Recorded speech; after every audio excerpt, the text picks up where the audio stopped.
from Fletcher School of Law and Diplomacy in the United States, and later defended his doctorate at the Shanghai International Studies University. He later worked as president and before that vice president of Shanghai Institutes of International Studies.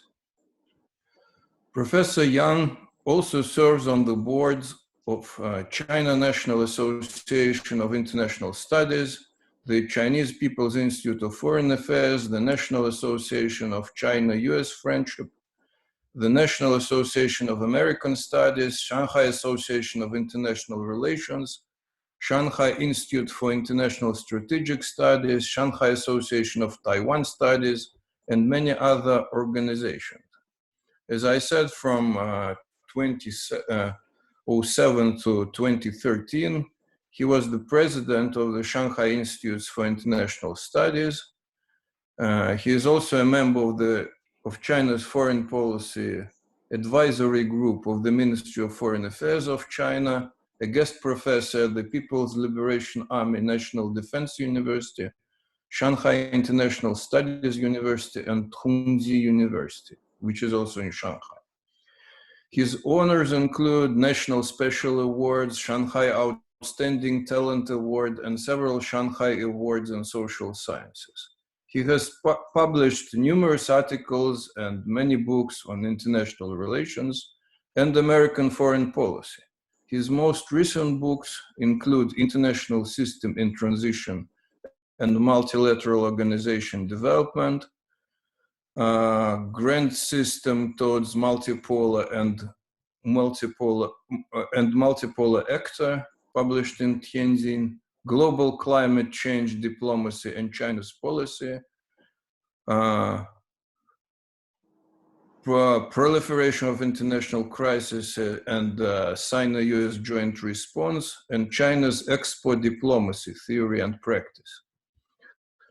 So I'm very happy to have known Professor Jiang for a long time, maybe several decades, and I'm very happy to present this great Chinese expert to you today.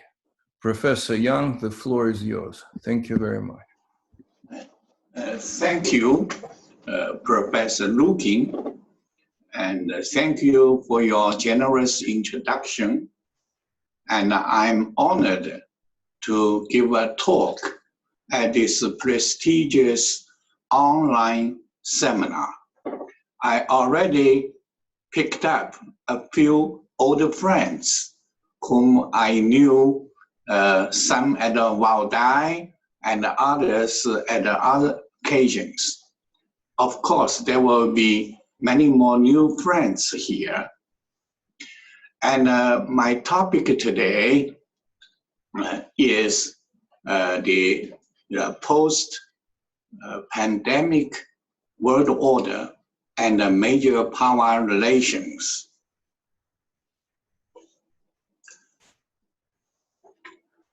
I got a PPT for your easy reading and understanding, where you see when the pandemic was still a very dangerously high peak time, Dr. Henry Kissinger, he wrote an article at the Wall Street Journal entitled, "The Coronavirus Pandemic Will Forever Alter the World Order." I think that's on April the 4th. A few days later, on April the 7th, Chairman or President of Council on Relations in New York City, Dr. Richard Haass, he published another relevant article on foreign affairs entitled, "The Pandemic Will Accelerate History Rather Than Reshape It." And almost at the same time, I myself wrote an article entitled, "The World is Still in a Transitional Period from the Existing Order to the New One." You can see my position is somewhere in the middle between Dr. Henry Kissinger's and Dr. Richard Hess. And I think time will tell whose views is closer to the later development.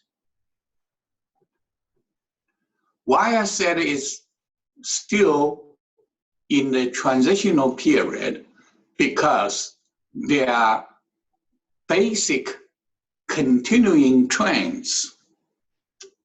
No matter how great the COVID-19 pandemic hits, it could not cut the world into two totally different parts. Actually, the current world order moves in a way of both continuities and changes.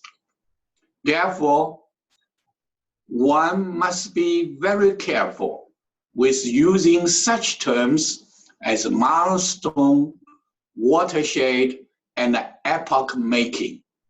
I think the social media people like use these terms in an exaggerated or sensational way, but we scholars on international studies must be very prudent, accurate, and a long perspective. So my first supporting argument is the multi-polarization moves on. The post-World War II world order was characterized by bipolarity, the United States and the Soviet Union. Of course, plus some other parts, but mainly are the two big actors. The post-Cold War had a brief unipolar, but mostly a process of multipolarizing.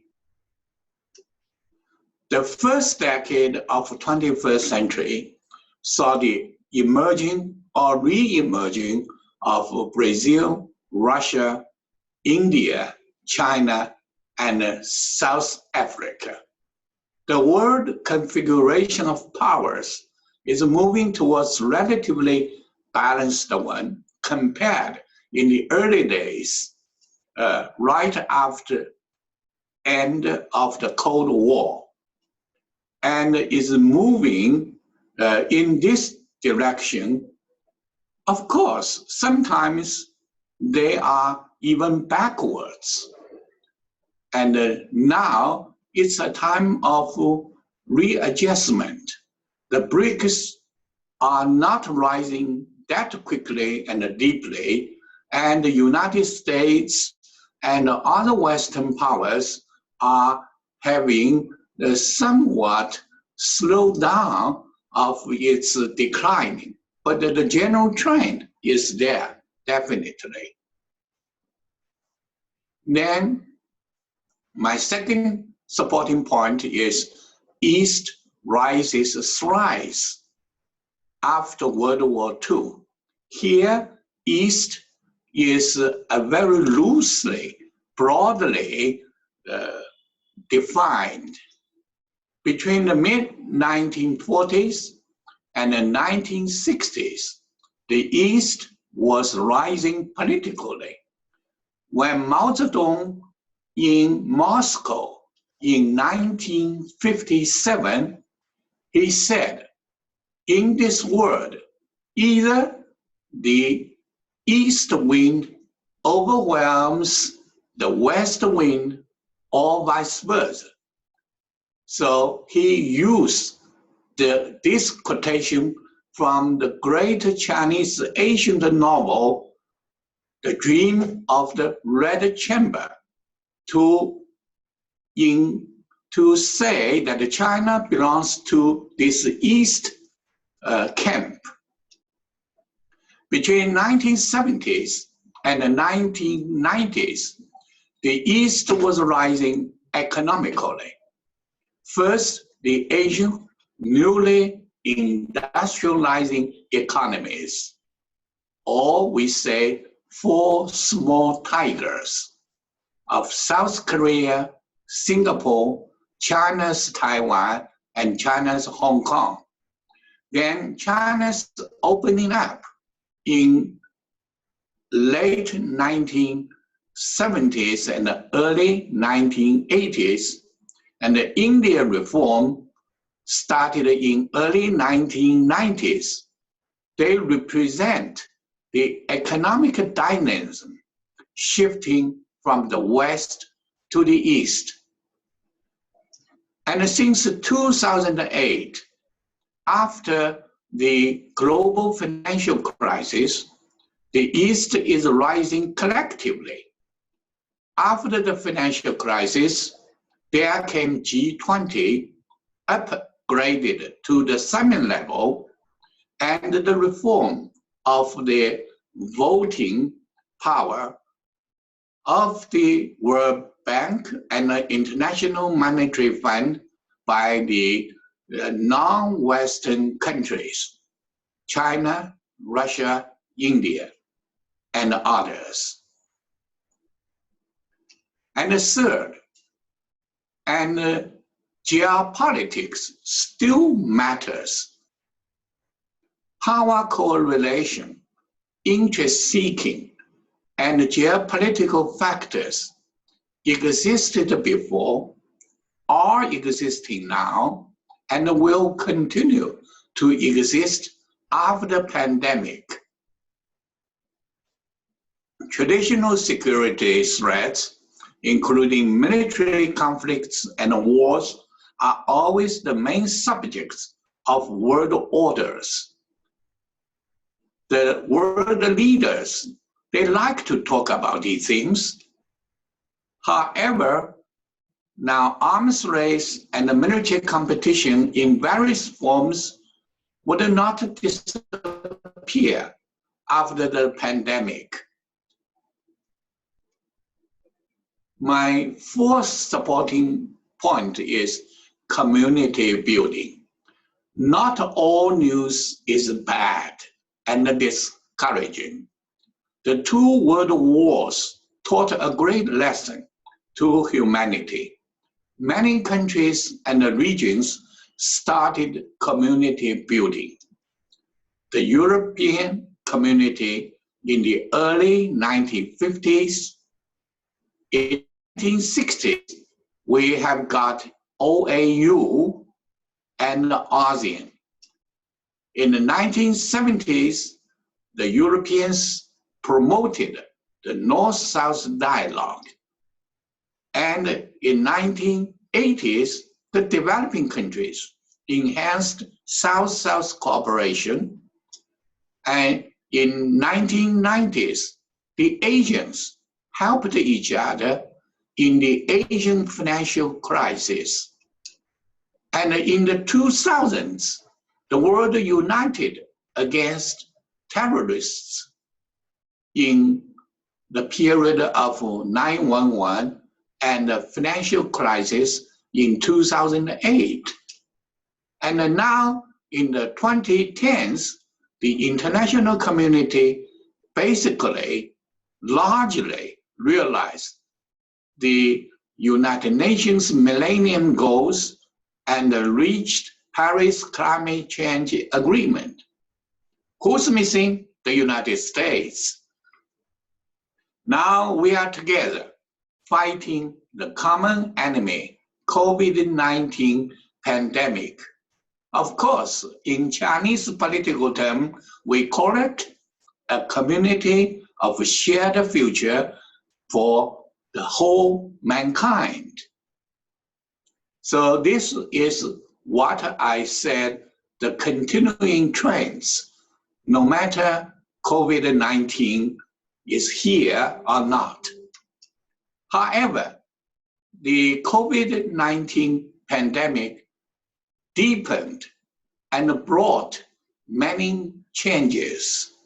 First, semantic changes.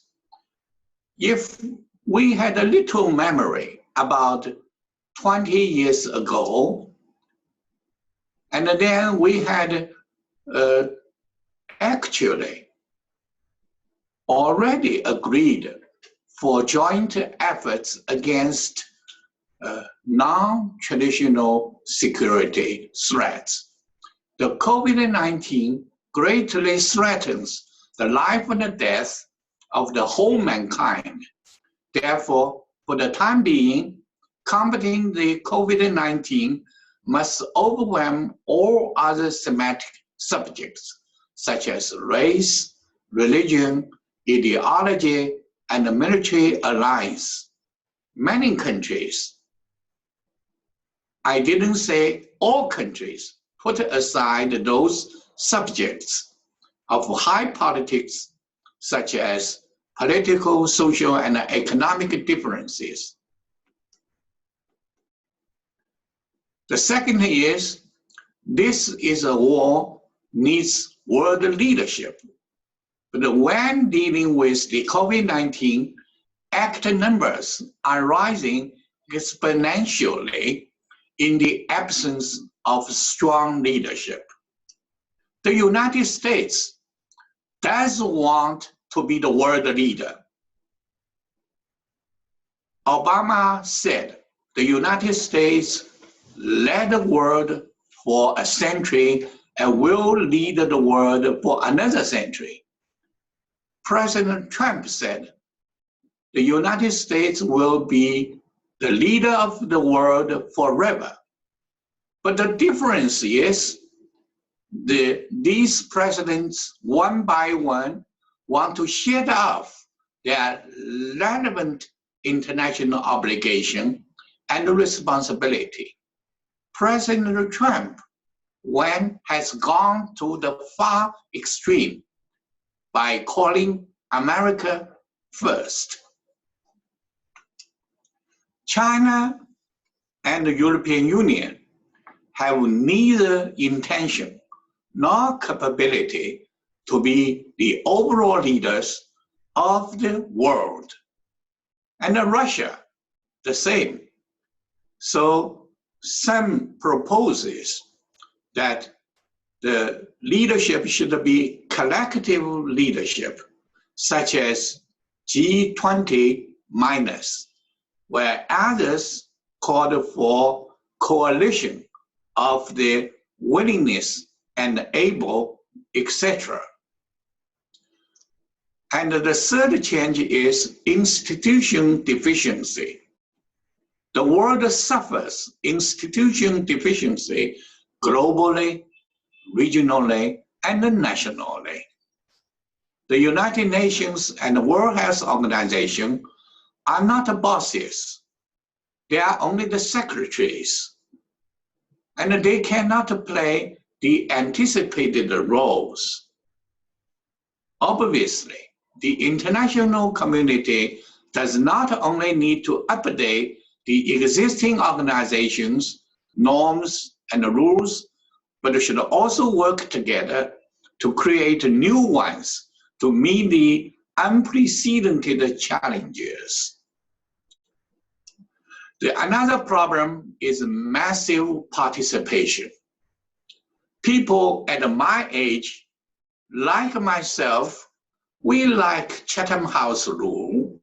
We like sit in a 5-star hotel and with a bunch of elites, professors, experts, and talk in our academic or diplomatic languages. But now things are changed. The fight against the COVID-19 does not confine to the public health field, but it expands into many fields, such as national security and foreign relations.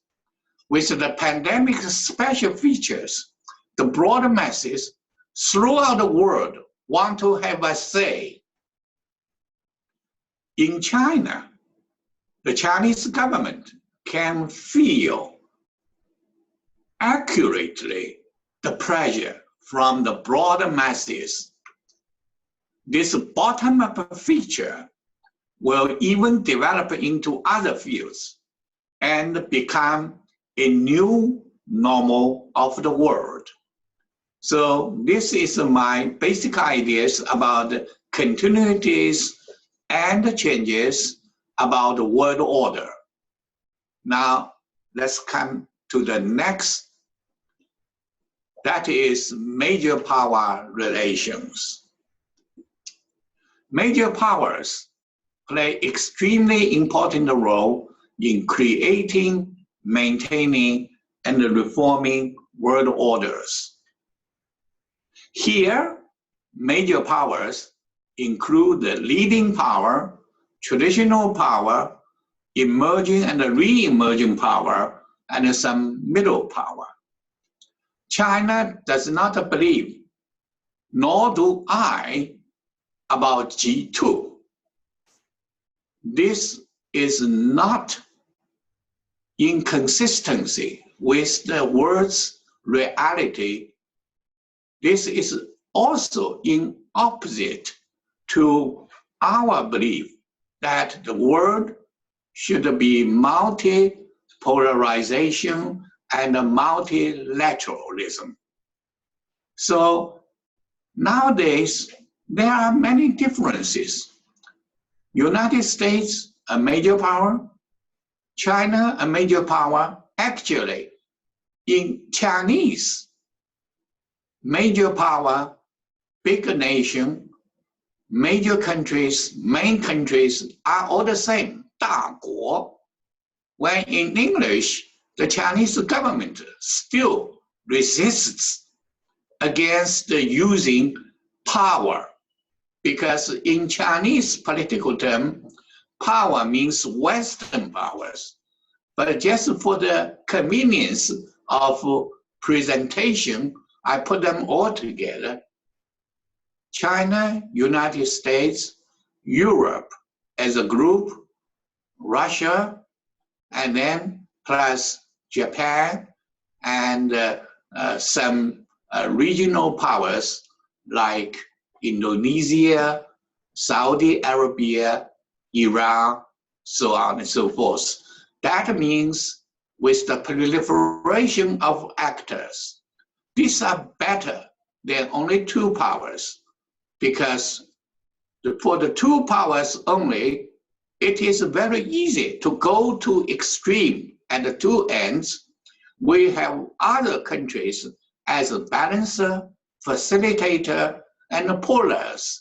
Then the world will be more balanced and less extremist-like. The COVID-19 pandemic is another catalyst. It's another, not the only, to promote and deepen the readjustments of major power relations. Let's look at the US-China strategic competition. It is intensifying. It is going from bad to worse. Both Mr. George W. Bush and Mr. Obama, in their campaigning, they talked about the US-China strategic competition. But when 9/11 came in, President Bush said, China is a great nation, a great friend of the United States.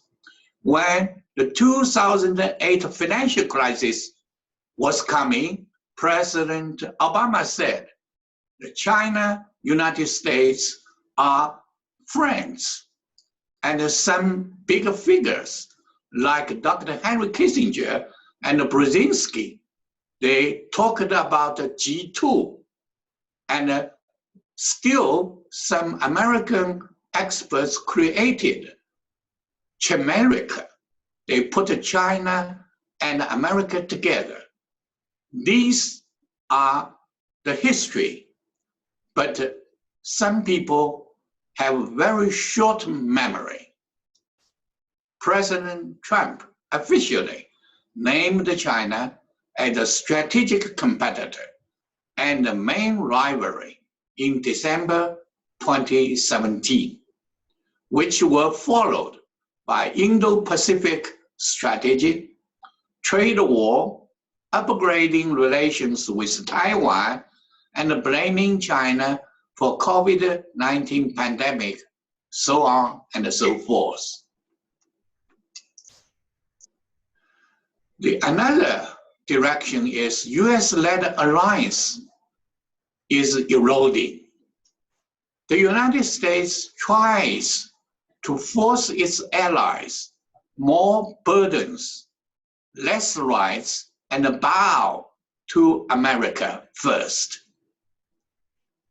Trump succeeded sometimes, but failed more.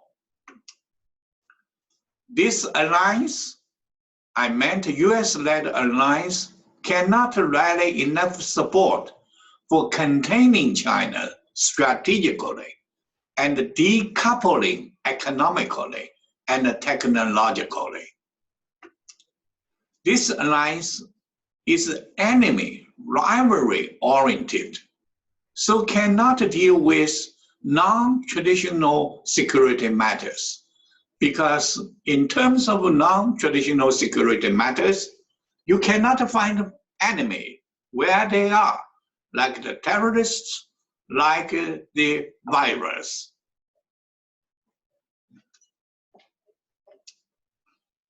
Then another is BRICS halting.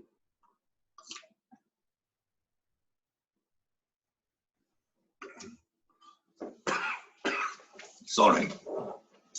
The COVID-19 pandemic is dealing a heavy blow to world economy, and the BRICS countries are no escaping. China's and India's economic growth are negative. Russia's economic pillar, oil, saw a cliff fall. South Africa's economic shrink further from bad to worse. The BRICS also slows down its political, strategic, and diplomatic advancing paces owing to internal and external reasons. Some friends in the audience might know some Chinese. BRICS, in Chinese translation, it means golden break. The breaks for the buildings. But now people say it's no longer golden break, but it's a broken break. Now, the major powers still disagree each other on world order issue. They put forth many different principles for the new world order, but hardly prepare to implement them in kind. Moreover, these major powers lack feasible and concrete ways to embrace small and medium-sized countries into the process of reforming and creating world orders. I talked with a friend in the West on the world order issue. He said, I believe Kissingerian view on world order, that's the major powers, non-business of the small and medium-sized countries, which I'm afraid I cannot agree.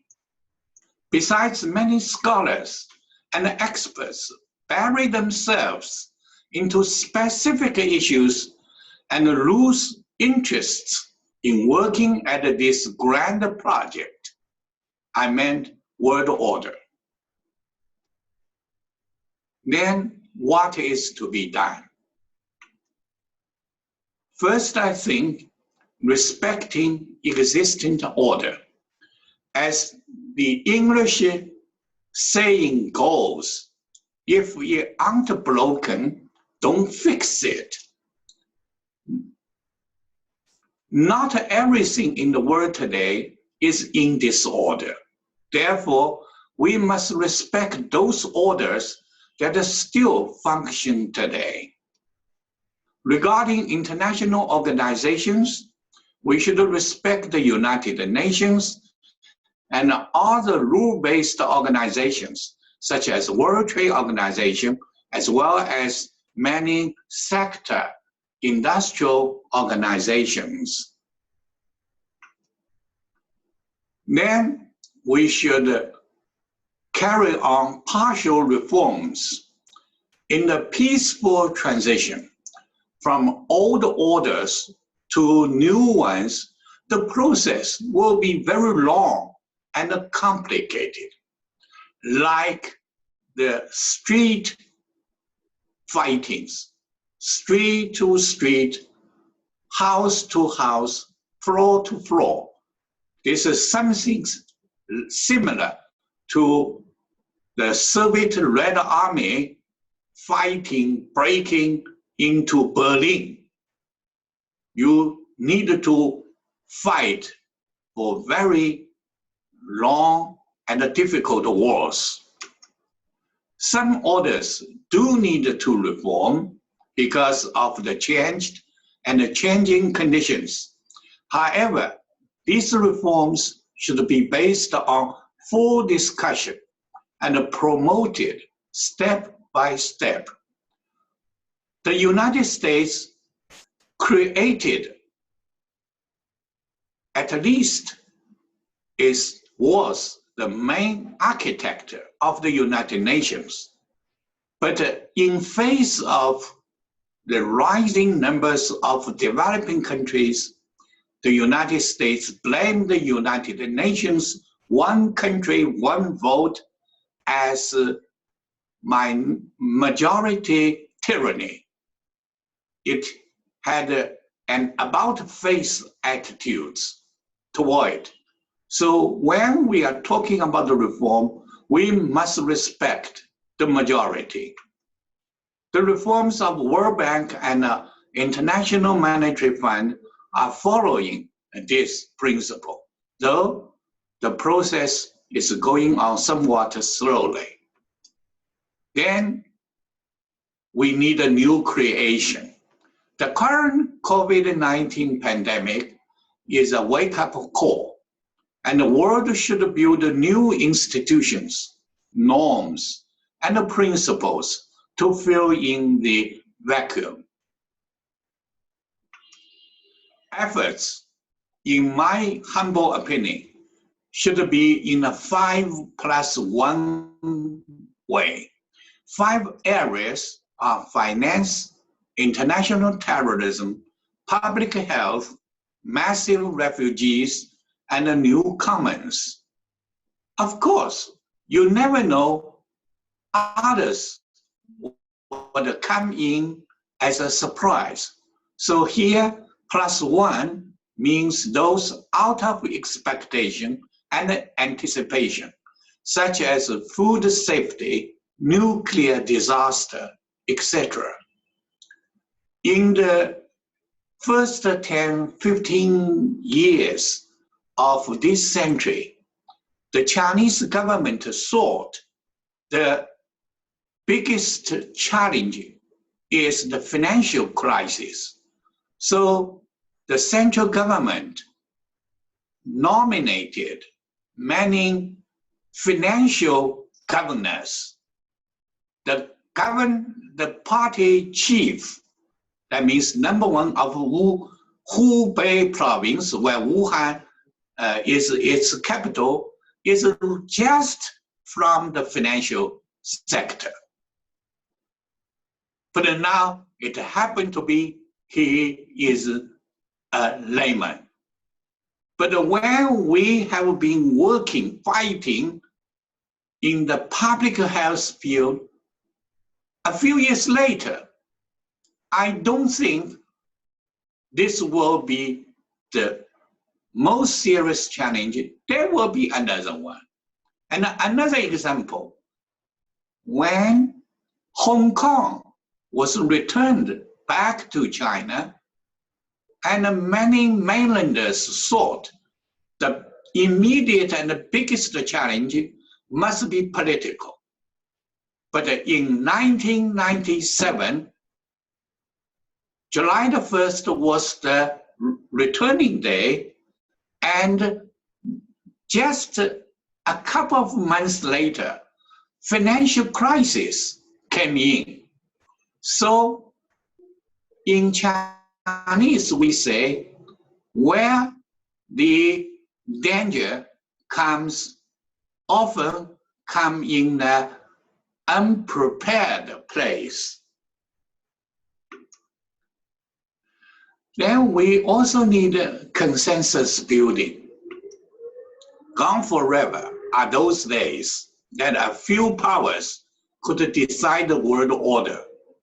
Although it is not yet the time that every country achieves true equality and fairness, the historical trends are definitely moving in this direction, though slowly. Therefore, all the international community members should participate in the discussion and formulation of a new world order. No country should give up its efforts in this regard. I asked some developing country friends, were you working on the future world order? No. If you yourself give up the choice, who can help us? God only helps those who help themselves. Of course, we must prepare for the rainy days. It is natural and expected that the international community will meet numerous difficulties, challenges in promoting a more just and rational world order. In the final analysis, all the countries and the international community as a whole should protect the life and the well-being of the people by all the means, hopefully more peaceful and less military ones. I'm a Chinese, and my mindset is largely brought up and shaped by Chinese history and culture. When we talk about international relations, major powers, immediately we thought about the warring states period about 2,500 years ago, or the Three Kingdom times about 1,000 years plus ago. When the Europeans, Americans talk about major power relations, they trace back to the Europe. And I think Russia, in history's term, may be more inclined to be familiar with the Europe. But the world is an entity. We must think in as many ways as possible. So at this time, I'm very pleased that I have the opportunity to share some of my thoughts with our Russian friends. Of course, I know there are other international friends that at this virtual meeting as well. So thank you very much. I'm looking for a very lively, stimulating, and useful discussion. Thank you very much.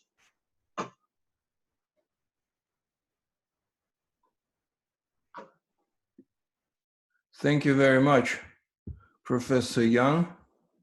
Could you actually turn on your screen again and take this? Yeah, yes. because otherwise, oh, that's great. So we actually have at our seminar two official discussants, and one is myself and one is Professor Korneyev. So could you turn, yes, Alexander, could you turn Korneyev, yes, Professor Korneyev, do you want to make a comment or ask something? Well, I will be very brief. First of all, I would like to thank Yang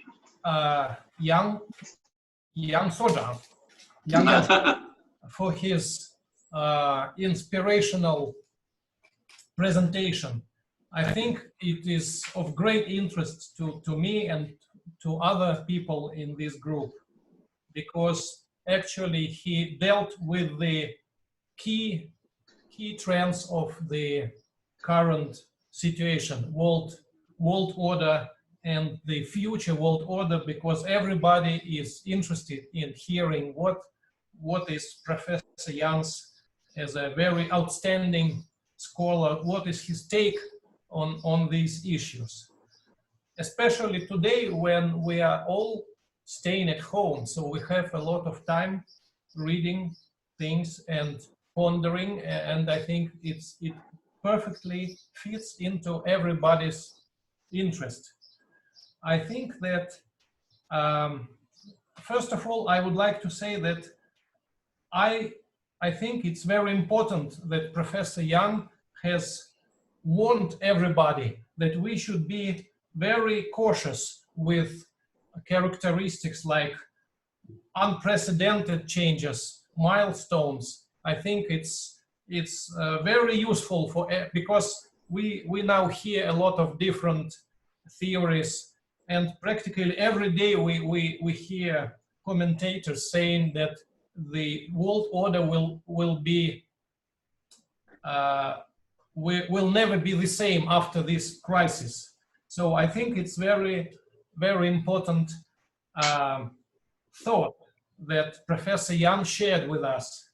He also put forward a lot of other characteristics of the current situation and the changes that are probably not very evident, but he, through his analysis, we could grasp some important developments, such as the erosion of leadership and the important changes in the world system, and also some important trends in the United States, China's relationship.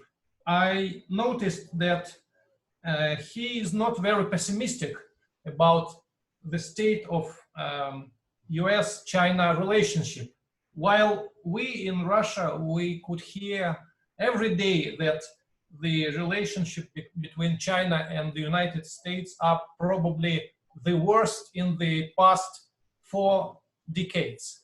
So I think that it is important that Professor Yang showed that unless, he said that although the G2 scheme is of course non-existent, but still he thinks that it is impossible to pursue the technological and political decoupling that everybody is talking about. We hear every day that Japan and India, I think they already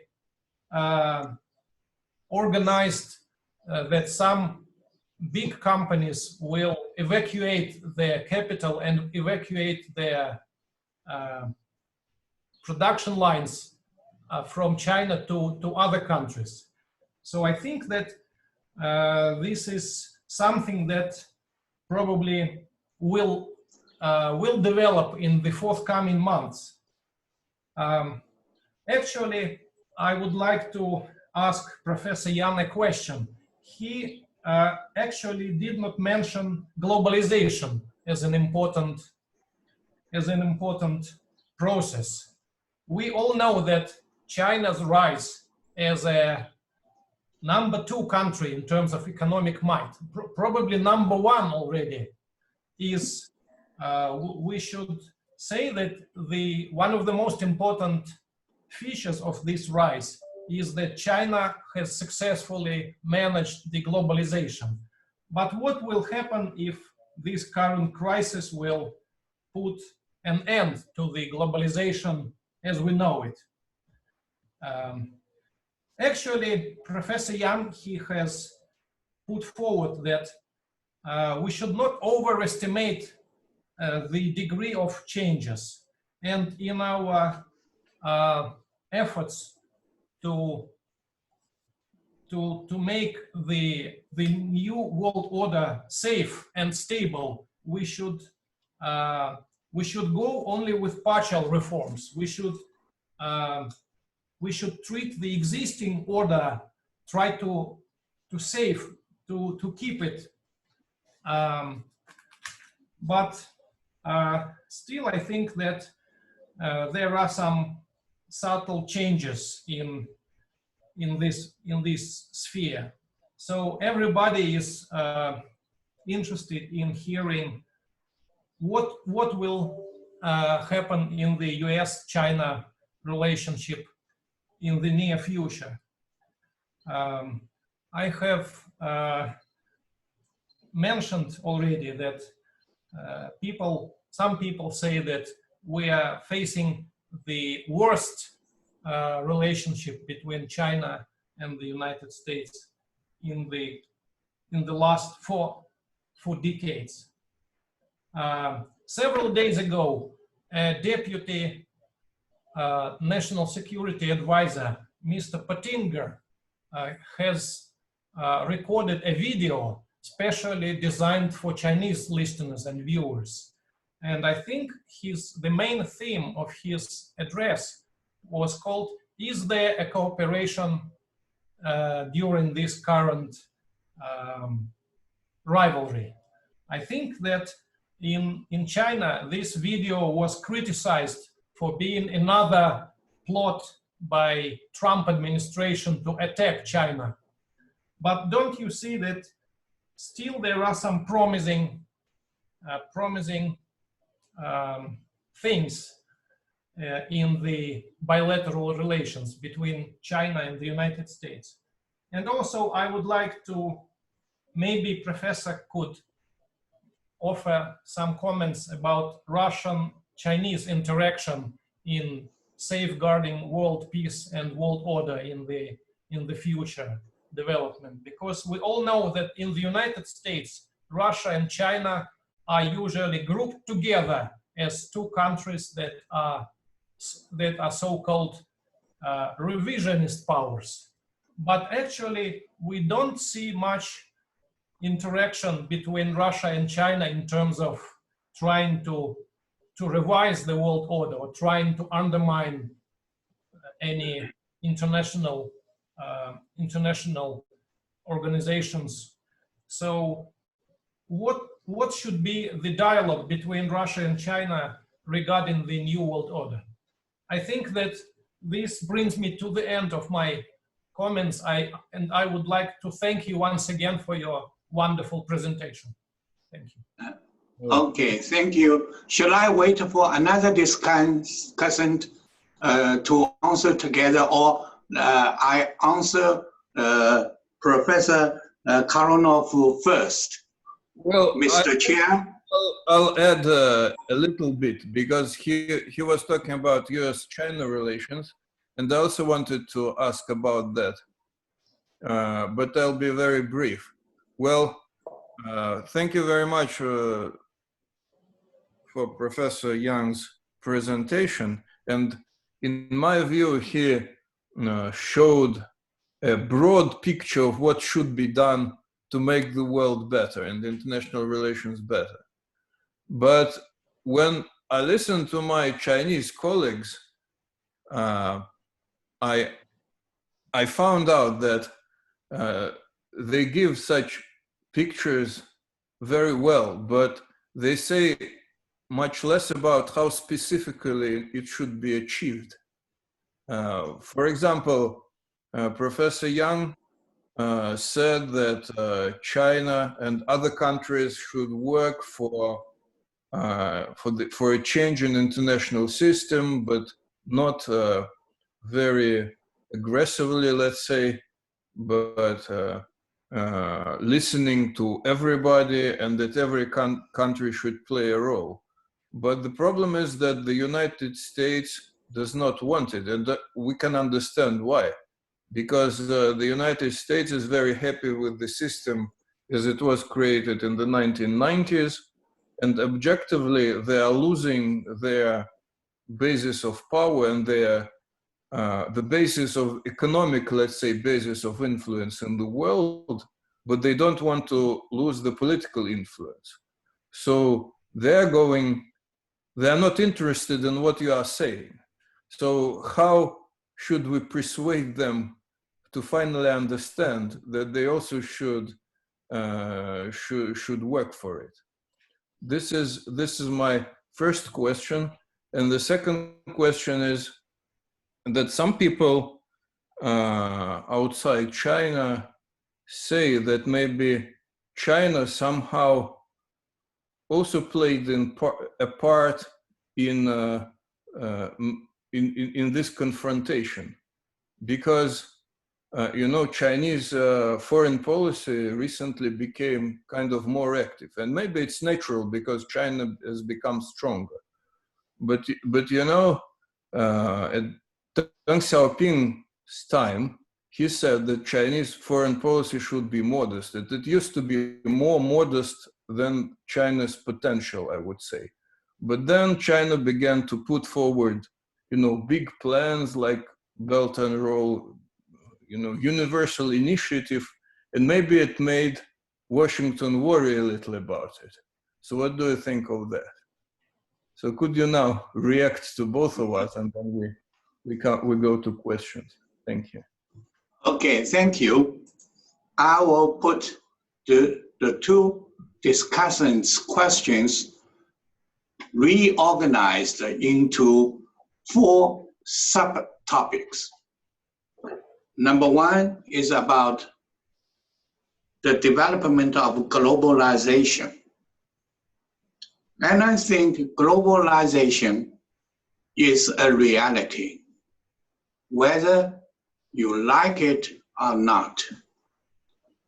The internationalization, globalization are the different stages, but of the general trends of international developments. I remember very clearly in 1990s when Americans came to China to give lectures. They told us, what is globalization? Globalization is Americanization. However, in Chinese old saying, we say 30 years of good luck is on the right side of the river. Another 30 years of luck is on the left side of the river. The United States and some of its allies and followers found themselves in a losing battle of the globalization. So they went all out from spreading Americanization and globalization 30 years ago to anti or counter-globalization, and accused China stealed the benefits of globalization. And now I would say the new globalization, or the new version, whether we call it 2.0 version or 3.0 version, should be more than on the economic wealth increase side, because the world has already produced much, much more than we can consume. The problem is the distribution, the social justice, fair distribution, and the public goods like public health. So the next stage of globalization should be aiming at improving the people's well-being and for more balanced, justified society, etc. Of course, this will be some distant future, but so long as we walk towards that end, it will come sooner or later.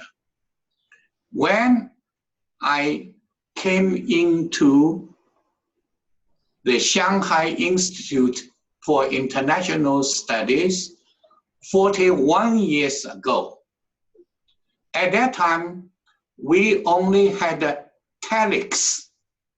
The young people didn't know what a telex is, and a fax machine was a fancy.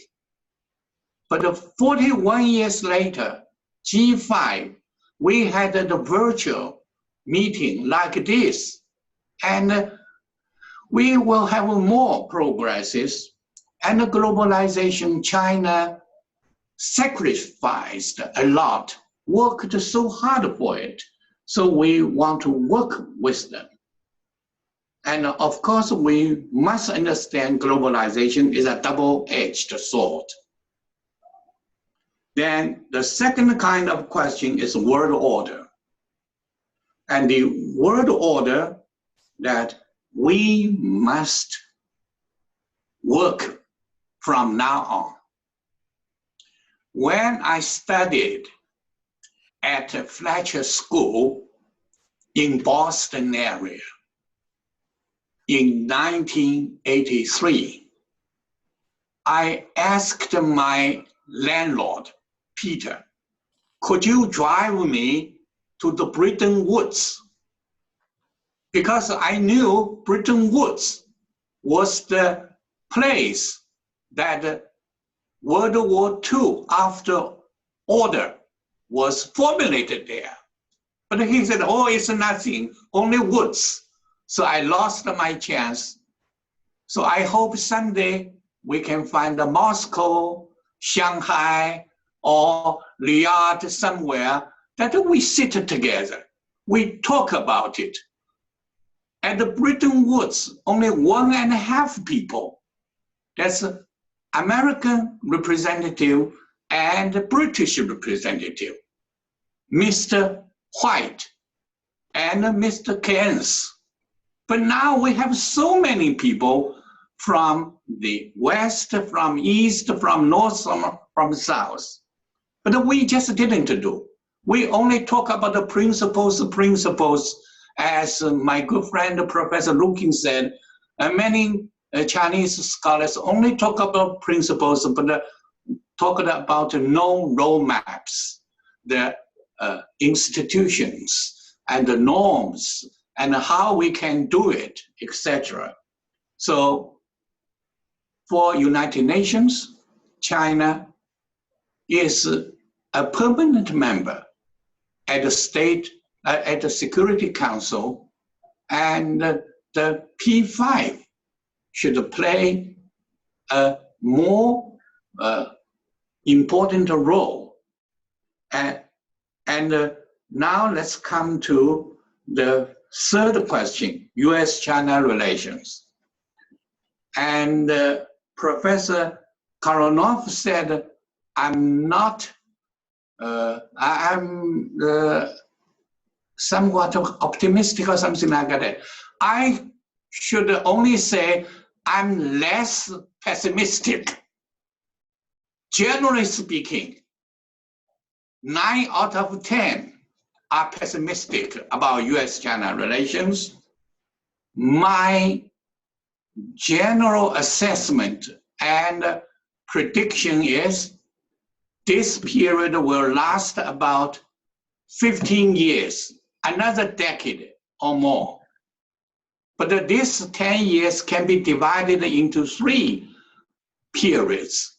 First period is only half year. Let's wait the end of the presidential election. Who will be the next president of the United States? Some American friends told me all Americans are fed up with the Chinese. So you don't please don't rely on the change of president in the White House will change China-US relations. Yes, on the one hand, I agree with. On the other hand, there must be differences. For instance, the European Union and the United States see eye to eye on most of the attacks by President Trump.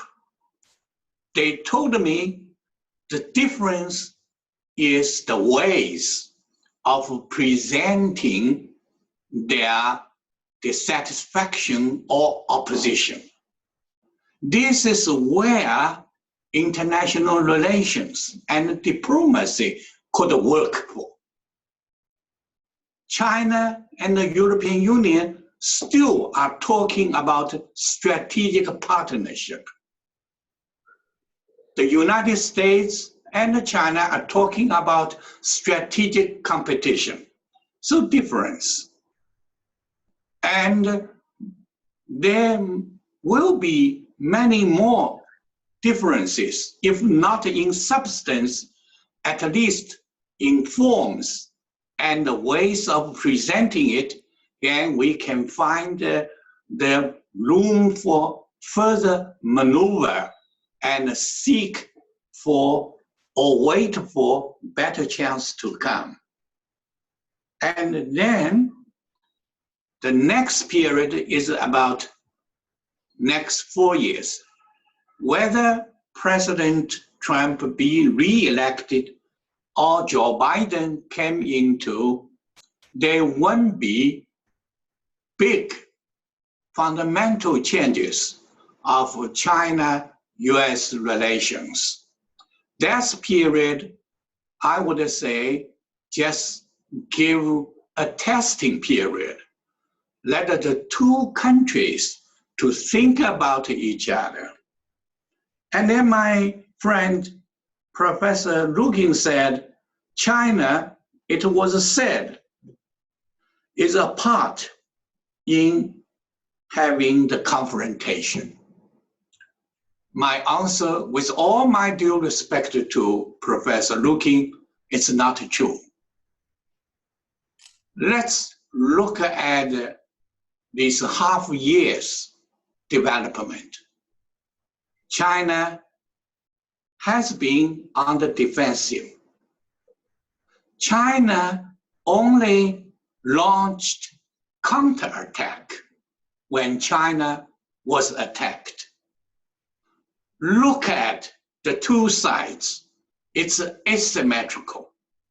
In the United States, President Trump was talking about the China virus, Wuhan virus, and Secretary of State Pompeo came out in the media every day, finding all the excuses to criticize, attack China. And President Trump used his tweet, which he told a lot of not truths, mistakes, and people took it for granted.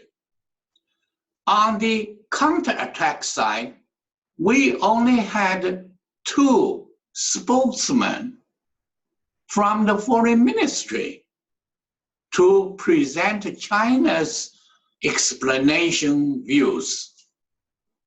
So this is asymmetrical equation. And China today still insisted that cooperation is the only option for China-US relations. I would ask our Russian friends and other international friends to read the Chinese ambassador in Washington. So last is Russia-China. How can we do? We can do a lot. Now we are strategic, all-round coordinated strategic partnerships. So discussion like this is one way. The meetings or phone calls by the two presidents are the other, and we can help each other in high tech and in economic infrastructure, so on and so forth. But most importantly, we should translate strategic partnership into strategic coordination, strategic consultation, and strategic dealing with some others. But China and Russia would not come together as a bloc opposing the others like the US-led alliance. So this time I fully understood why Putin made a phone call with President Trump on the victorious day of the World War II.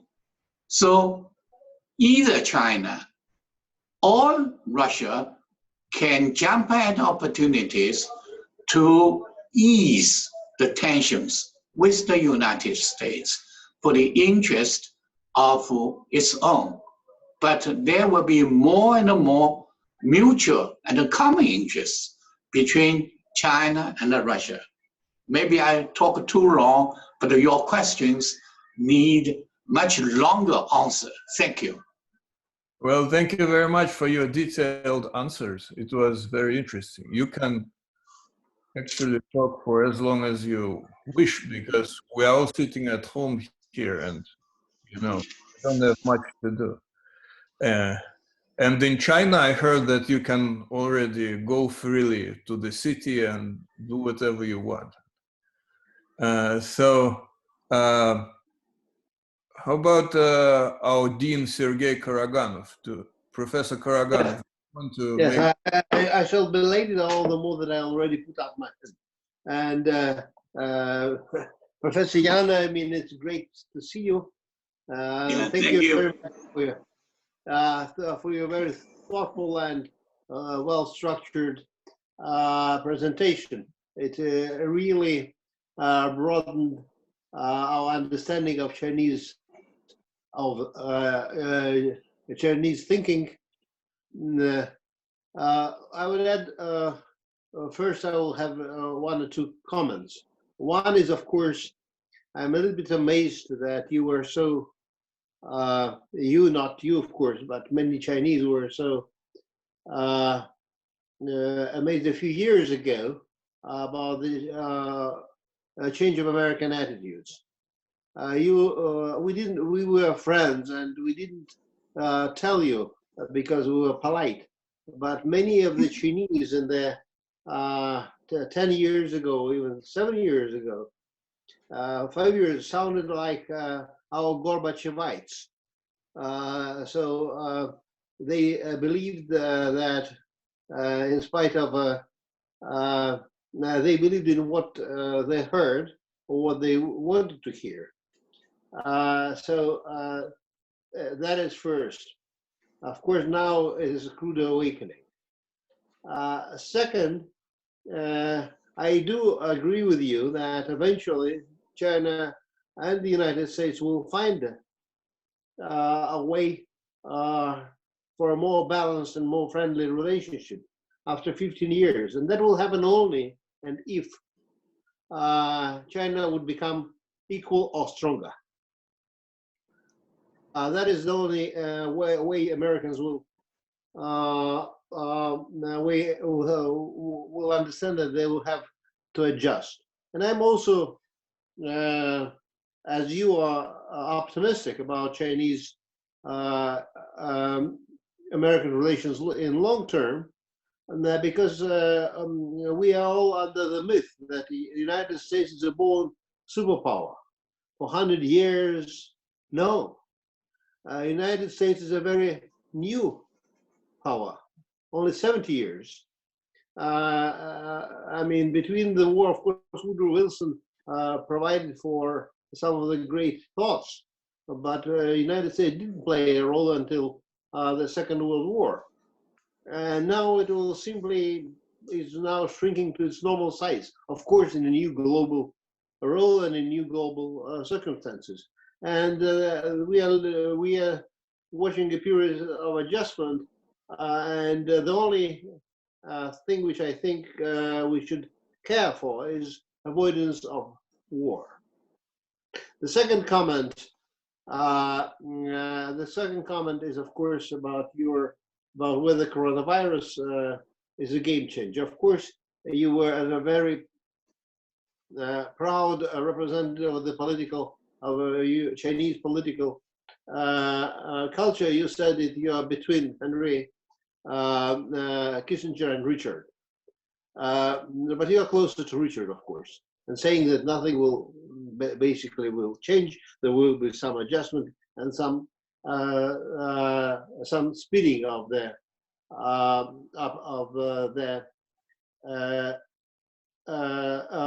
tendencies which we have had. My question, I have two questions to you. One is, do the Chinese understand that, and how the Chinese understand that they are growing out of their sides? Middle Kingdom was surrounded by small, relatively weak states. Now you are living, you have grown peacefully, and we all are happy about this growth.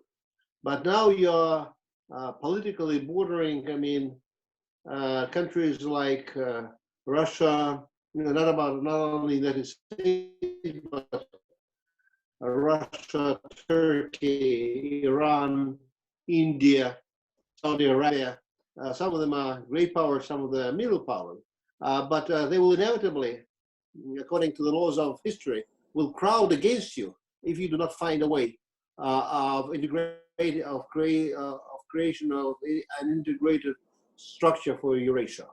And the second question is, don't you think that globalization could be restored and saved only in Eurasia? Whereas most countries are interested in having open economy, open cultural space, but of course a lot will depend on China, because if people will be afraid of China, nothing will happen. Thank you very much. Thank you. Shall I? Yes, please go ahead. Yeah, okay. Thank you, Grayanov. And you made a very important 3 comments. And you asked 2 very good but difficult questions. I try to answer. As China's changed periphery environment from the Middle Kingdom days, that China was great and the neighbors mostly were the medium sized or small countries. But now China is confronted with Russia, Turkey, Iran, and Japan, United States, and ASEAN, India, these countries. China is the only major power that have the most neighbors. The more neighbors you have, the more troubles you have. But that's the reality. We cannot choose neighbors, but we can choose our strategies and policies. And I think on the whole, China now is having operational, workable relations with most of our neighbors and the neighbors' neighbors. And the trouble now is from the United States and its allies. China should never lose our patience.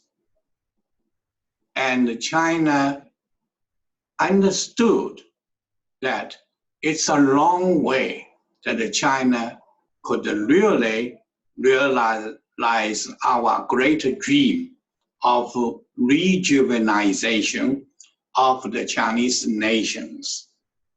And you mentioned the US 70 years of superpower, but we could go back for about 300 years. The United States was on a continuous process of becoming an independent country from 13 tiny colonies to the whole North America continent.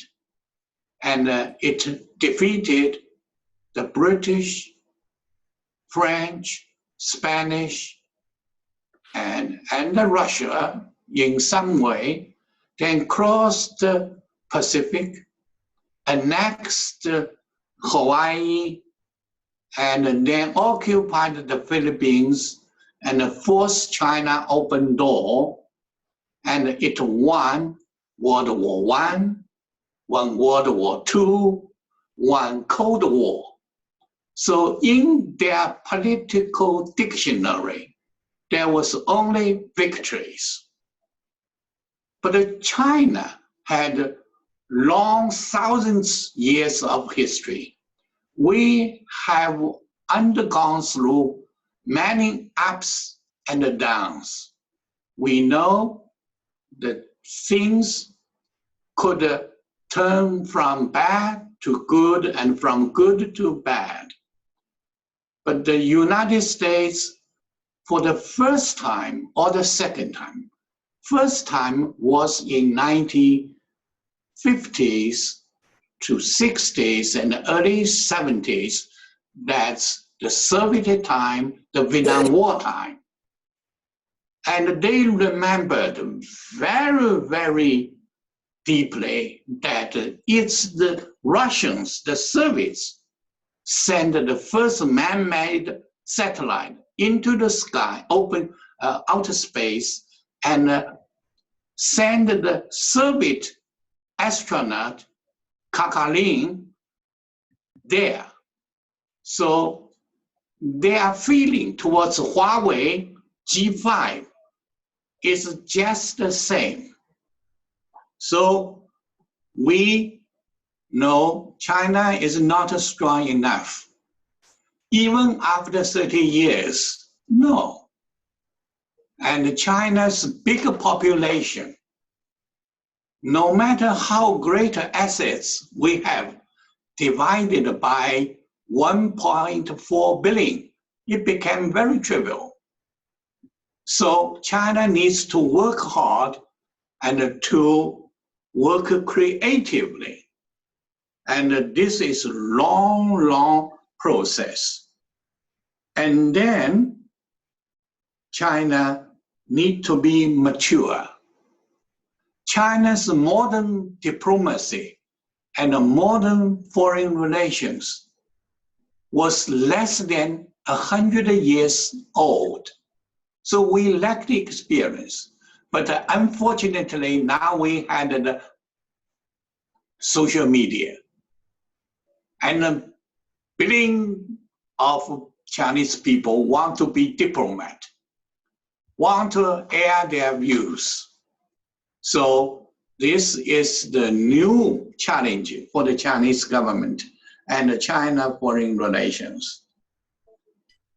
And then the second question is about Eurasia. In Russian's term, Eurasia is different from China's term, Eurasia. In Russian's term, Eurasia means more economic and political. In Chinese, Eurasia means geographical. However, we had something in common and overlapping. You have Eurasia Union. We had a Belt and Road Initiative. And we could find something in between. At first, President Putin did not agree and echo Belt and Road Initiative until the whole Western countries boycotted Russia's Winter Olympic. And President Xi Jinping went over to Sochi, and the two presidents had a very good discussion. Then from that time on, we talked about the combination and the integration of Eurasia Economic Union and the Belt and Road Initiative.